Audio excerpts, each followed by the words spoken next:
የተከበራችሁ የፈታ ቤተሰቦች በእያላችሁበት ሰላምታችን ይድረሳችሁ። ከፈታ ዴሊ ለታርብ የረፋድ መረጃ ወደ እናንተ ልናደርስ ተገኝተናል። እንደተለመደው መረጃውን በቅድሚያ በማስተዋወቅ እንጀምር። ጀነራሉ የመገንጠል ጥያቄ አንስተዋል። ከኤርትራ ጥምረት እንፈጥራለን ሲሉም ተደምጠዋል። የውክልና ጦርነት ስጋት ላይ ነን ሲሉ ጀነራሉ አሳስበዋል። ጥንቅራችን መረጃውን ያደርሳል። እስራኤል ለአንደኛው የኢትዮጵያ ጎረቤት ሀገር ከባድ ማስጠንቀቂያ ላከች። በግዛታችሁ ውስጥ ማን ምን እየሰራ እንደሆነ እያየን ነው። አይናችንን ተክለናል። ከጂኦግራፊ አንጻር እርምጃ ለመውሰድ ከኢራን የራቃችሁ አይደላችሁም የሚል ጠበቅ ያለ ወታደራዊ ዛቻ ተሰምቷል። በቅድሚያ ግን እንነጋገር በሚል የተጀመሩ ጥረቶችም እየታዩ ናቸው። ይህች የኢትዮጵያ ጎረቤት ሀገር ማናት? ምንስ ተፈጠረ? የሚለውን በተመለከተ ጥንቅራችን ላይ ያደርሳችሁ ይዞታል።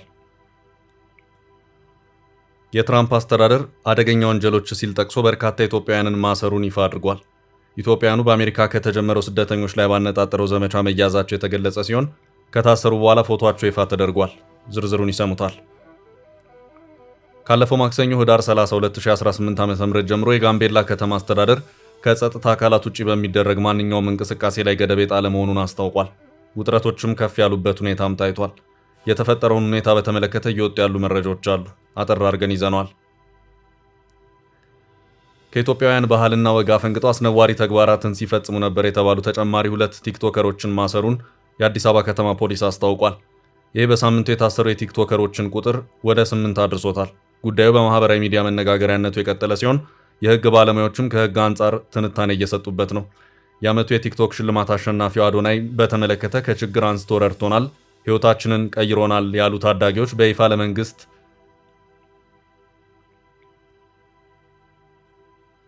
የምህረት ተማጽኖ አሰምተዋል። መረጃውን አያይዘናል። ፕሬዚዳንት ትራምፕ ጎረቤት ሶማሊያ ላይ ያነጣጠረ መልእክት ማስተላለፋቸውን ቀጥለዋል። በሳምንቱ በርካታ ህዝብ በተሰበሰበበት ባደረጉት ንግግር ስለ ሶማሊያ በድጋሚ አንስተዋል። የሶማሊያ ዜጎች የሚጠቅሙት መርከብ ላይ ለመንጠላጠል ነው ሲሉ አግባብነት የሌለው ዘለፋ አሰምተዋል። በዚህ የተቆጣ የሶማሊያ መከላከያ ሚኒስቴር ለትራምፕ ይድረስልኝ ሲል በሮይተርስ በኩል መልስ ጽፎ ልኳል። ጉዳዩን የምንመለከት ይሆናል። እስከ ፍጻሜው አብራችሁን ቆዩ። የምንለቃቸው ዕለታዊ ትኩስ ዜናዎች እንዲደርሷችሁ ላይክ፣ ሼር፣ ሰብስክራይብ ማድረግ እንዳትረሱ።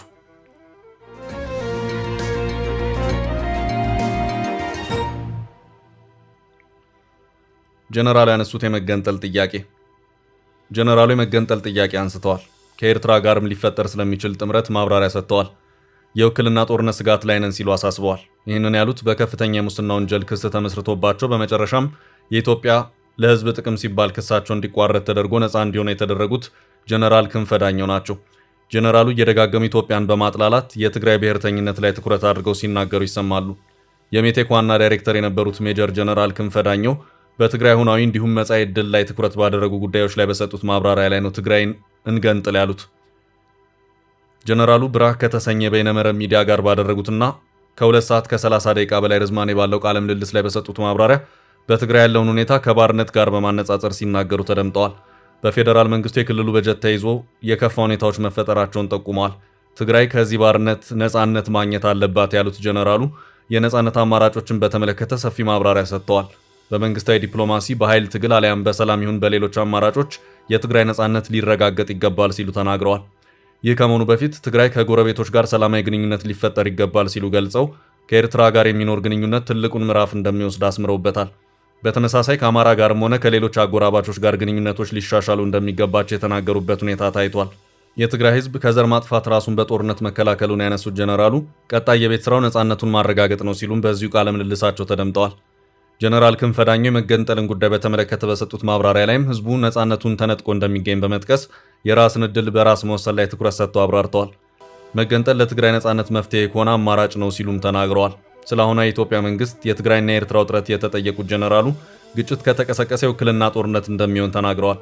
በቀጠና የሚቀሰቀስ ጦርነት በባህሪው የውክልና ጦርነት ነው ያሉት ጀነራሉ የኢትዮጵያ መንግስት ያነሳው የቀይ ባህር ጥያቄ ሌላ ሀገር የውክልና ፍላጎት ነው ሲሉም ተደምጠዋል። ጀነራሉ በኢትዮጵያና በኤርትራ መካከል ሊቀሰቀስ ይችላል ያሉት ጦርነት ትግራይን የውጊያ ማዕከል ሊያደርግ እንደሚችልም ጠቁመዋል። ትግራይ የኤርትራና የኢትዮጵያ ውክልና ጦር ሜዳ እንዳትሆን ከወዲሁ ስልታዊ ዝግጅት ማድረግ እንደሚገባም ጀነራሉ መክረዋል። የብረታ ብረትና ኢንጂነሪንግ ኮርፖሬሽን ሜቴክ ዋና ዳይሬክተር ሜጀር ጀነራል ክንፈ ዳኘው ከ5 ዓመት ከ4 ወር እስር በኋላ ከዓመት በፊት በኢትዮጵያ መንግስት ክሳቸው ቀሪ ተደርጎ በነፃ የተሰናበቱ መሆኑ የሚታወስ ነው። ወደ ትግራይ በመሄድ ለተወሰነ ጊዜ ድምጻቸውን አጥፍተው የቆዩት ጀነራሉ ከተወሰኑ ጊዜያት ወዲህ ደግሞ የትግራይን ህዝብ ከቀሪው ኢትዮጵያ ህዝብ በሚነጥል መልኩ አጥብቀው ሲናገሩና የመገንጠልን ጉዳይ አጥብቀው ሲያቀነቅኑም ይሰማሉ።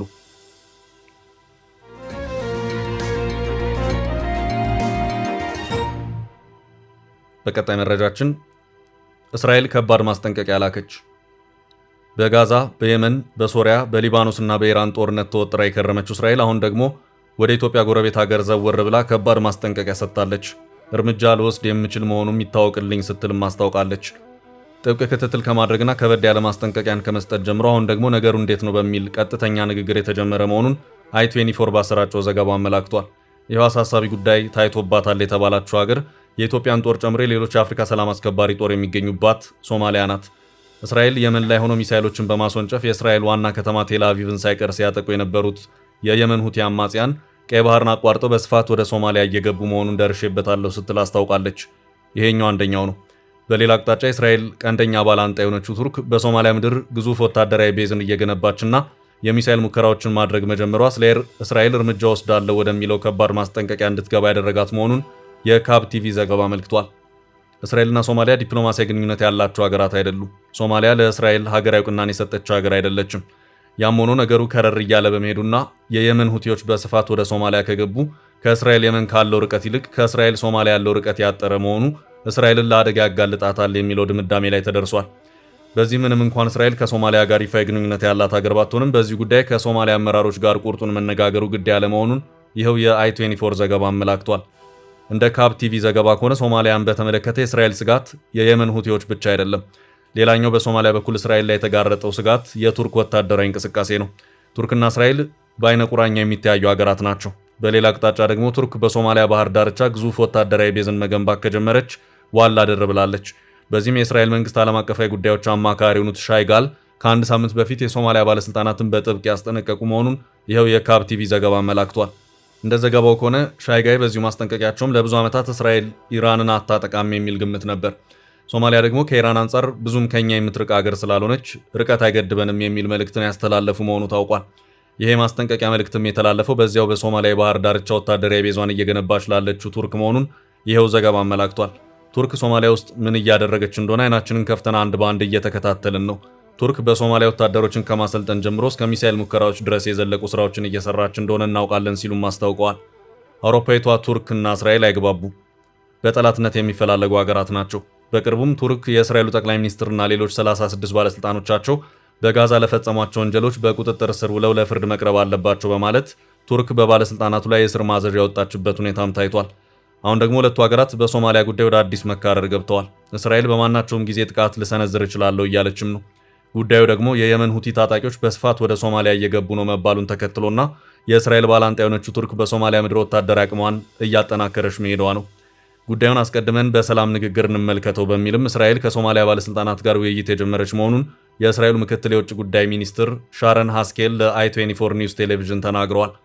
በአንድ መልኩ አልሸባብና የየመን ሁቲዎች ሲተሳሰሩ፣ በሌላ አቅጣጫ ደግሞ ቱርክና የሶማሊያ መንግስት መጣመራቸው ለእስራኤል ከባድ አደጋን የደቀነ መሆኑ ተነግሯል። እናም እስራኤል ለህልውና የስል እርምጃ ልወስድ እችላለሁ እያለች ትገኛለች። እስራኤል ሶማሊያ ውስጥ ባሉ የቱርክ ወታደራዊ ይዞታዎች ላይ ጥቃቶችን የምትሰነዝር ከሆነ ከባድ የሆነ ቀጠናዊ ወታደራዊ ትንቅንቅ የሚፈጠር ይሆናል። የእስራኤሉ ምክትል የውጭ ጉዳይ ሚኒስትርም በሶማሊያ ያለው አደጋ ዓለም አቀፋዊ አድማስ ይኖረዋል በማለትም አስጠንቅቀዋል።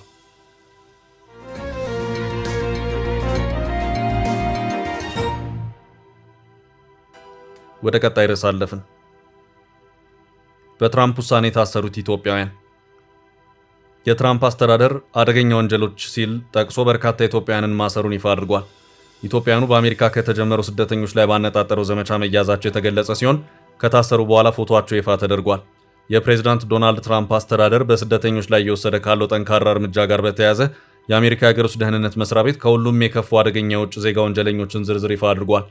ከሁሉ የከፉ አደገኛ ወንጀለኞች ተብለው በመጡበት ሀገር ተለይተው ማንነታቸው ይፋ የሆኑ ስደተኞች በተለያዩ ወንጀሎች ውስጥ ተሳትፈዋል በሚል በስደተኞችና የጉምሩክ ሕግ አስከባሪ በሆነው አይስ በቁጥጥር ስር የሚገኙ ናቸው።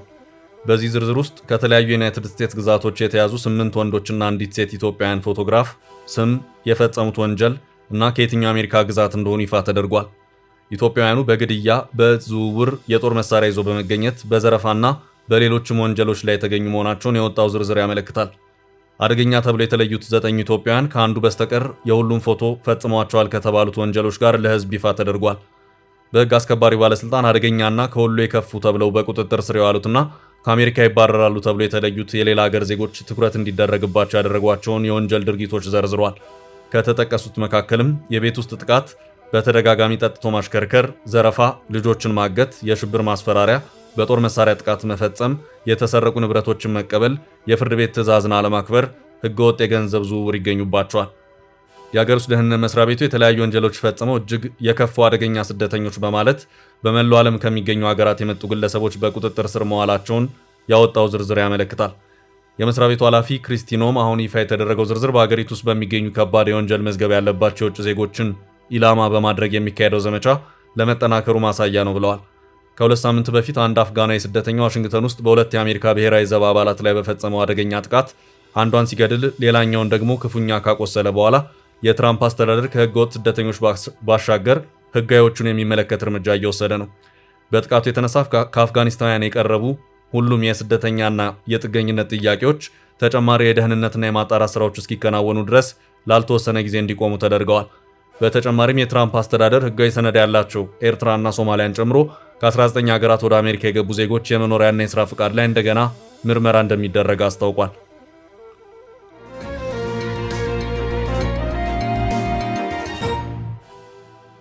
በቀጣይ ርዕስ የጋምቤላው ውጥረት። ካለፈው ማክሰኞ ህዳር 30 2018 ዓ.ም ጀምሮ የጋምቤላ ከተማ አስተዳደር ከጸጥታ አካላት ውጭ በሚደረግ ማንኛውም እንቅስቃሴ ላይ ገደብ የጣለ መሆኑ ታወቀ። ባንኮችና የንግድ ተቋማትም ዝግ መሆናቸው ታውቋል። ትምህርት ቤቶችም በስራ ላይ አለመሆናቸውን የአካባቢው ነዋሪዎችን ዋቢ ያደረገው የኢትዮጵያ ኢንሳይደር ዘገባ አመላክቷል። የሰዓት ገደቡም የጣለው በወቅታዊ የጸጥታ ሁኔታ ምክንያት እንደሆነ አስታውቋል። በጋምቤላ ከተማ ባለፉት ቀናት ለተከሰተ የጸጥታ መደፍረስ ምክንያት የሆነው ከትላንት በስቲያ ማክሰኞ ምሽት በከተማው ቀበሌ 03 ኢትዮ ቴሌኮም በሚገኝበት አካባቢ የተፈጠረ ክስተት እንደሆነ ስማቸው እንዲጠቀስ ያልፈለጉ አንድ የከተማይቱ ፖሊስ መምሪያ ኃላፊ ነግረውኛል ሲል ኢትዮጵያ ኢንሳይደር አመላክቷል። በዚህ ዕለት አንድ ግለሰብ በሁለት ሰዎች ላይ በሽጉጥ ጉዳት ካደረሰ በኋላ የአንደኛው ሕይወት ማለፉንና ሌላኛው ሕክምና እየተደረገለት እንደሚገኝ ያስረዱት ኃላፊው ጉዳት ያደረሰው ግለሰብ ሮጦ ማምለጡን በመግለጽ በቁጥጥር ስር ለማዋል ክትትል እየተደረገ መሆኑን አክለዋል። የፖሊስ ኃላፊው ለዚህ ክስተት መነሻ ሳይሆን አይቀርም በማለትም ባለፈው እሁድ ከኢታንግ ወረዳ ወደ ጋምቤላ 16 ሰዎች አሳፍሮ ሲጓዝ የነበረ አውቶቡስ ላይ የደረሰውን ጥቃት ነው ሲሉም አክለዋል። የክልሉ ፖሊስ ኮሚሽን ይህንን ክስተት በተመለከተ ባወጣው መግለጫ አውቶቡሱ ታርፓም የሚባል ቦታ ላይ ሲደርስ ተሳፋሪዎችን ወደ ሌላ አውቶቡስ በማዛወር ላይ ያለ ጥቃት እንደደረሰበት ገልጾ የነበረ መሆኑንም ዘገባው አስታውሷል። በዚህም የ22 ዓመት ወጣት ሴት ሕይወት እንዳለፈና የ24 ዓመት ወጣት ሴት ከባድ ጉዳት ደርሶባት በጋምቤላ አጠቃላይ ሆስፒታል በጽኑ ሕሙማን ክፍል ሕክምና እየተከታተለች መሆኑን ኮሚሽኑ ያስታወቀበት ሁኔታም ነበር። ይህን ጥቃት ፈጽሟል የተባለው ተጠርጣሪው በጊዜው በስራ ላይ በነበረ የትራፊክ ፖሊስ ላይ ለመተኮስ ሲሞክር መሳሪያው ስለከሸፈበት ማምለጡን ኮሚሽኑ ገልጿል። እኛው ኃላፊ ከትላንት በስቲያ በከተማው የደረሰው ጥቃት ከ3 ቀናት በፊት የተገደለችውን ወጣት ደም ለመመለስ የተደረገ ነው የሚል ግምት እንዳላቸው ለኢትዮጵያ ኢንሳይደር ተናግረዋል።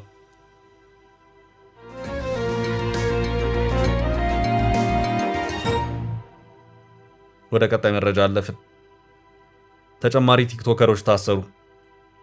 ከኢትዮጵያውያን ባህልና ወግ አፈንግጠው አስነዋሪ ተግባራትን ሲፈጽሙ ነበር የተባሉ ተጨማሪ ቲክቶከሮች ማሰሩን የአዲስ አበባ ከተማ ፖሊስ አስታውቋል። በማህበራዊ ሚዲያዎች ላይ ከባህልና ወግ ያፈነገጡ ተግባራትን ሲፈጽሙ የነበሩ ተጠርጣሪዎች በቁጥጥር ስር መዋላቸውን የአዲስ አበባ ፖሊስ ጠቅላይ መምሪያ አስታወቀ።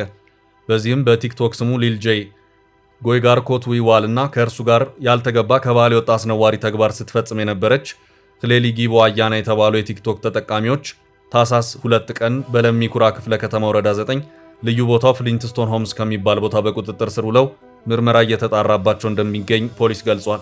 በተጨማሪም በቲክቶክ ስሙ ፕሬዝዳንት ማሜ ወይም ባህሩዲን ሙሰማ የተባለ ተጠርጣሪም ከባህልና ወግ ያፈነገጡ ጸያፍ መልእክቶችን ሲያስተላልፍ በቦሌ ክፍለ ከተማ ወረዳ 1 ልዩ ቦታው ቦሌ ሚካኤል ጃፋር መስጂድ አካባቢ በፖሊስ ቁጥጥር ስር መዋሉ ተገልጿል።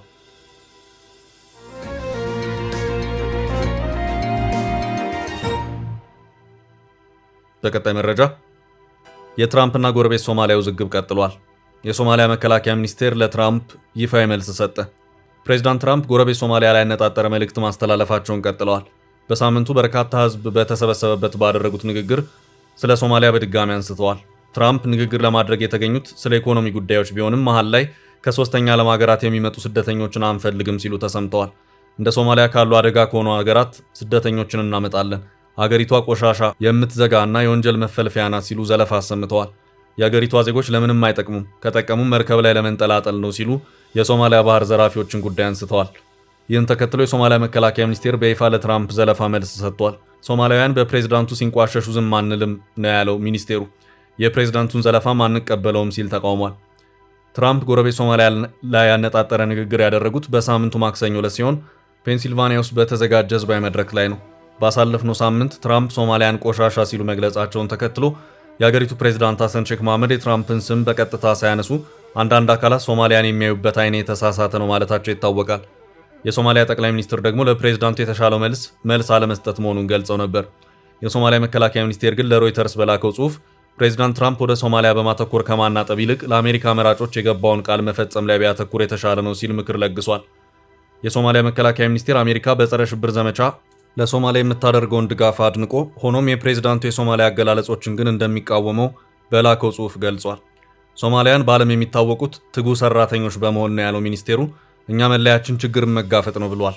ብዙ ጠላቶች መኖራችንን ህልውናችንን ጭምር የሚክዱ ባለበት ዓለም መሳደድ፣ መገደል፣ መዋረድ ፈተናችን ነው። ይህንን በመቋቋም ነው የምንታወቀው ብሏል። ሁሉን ተቋቁመን በጽናት ያለን ህዝቦች ነን ብሏል። ውድ ቤተሰቦቻችን ለዛሬ ያዝንላችሁን ርዕሰ ጉዳዮች እዚህ ላይ ቋጨን።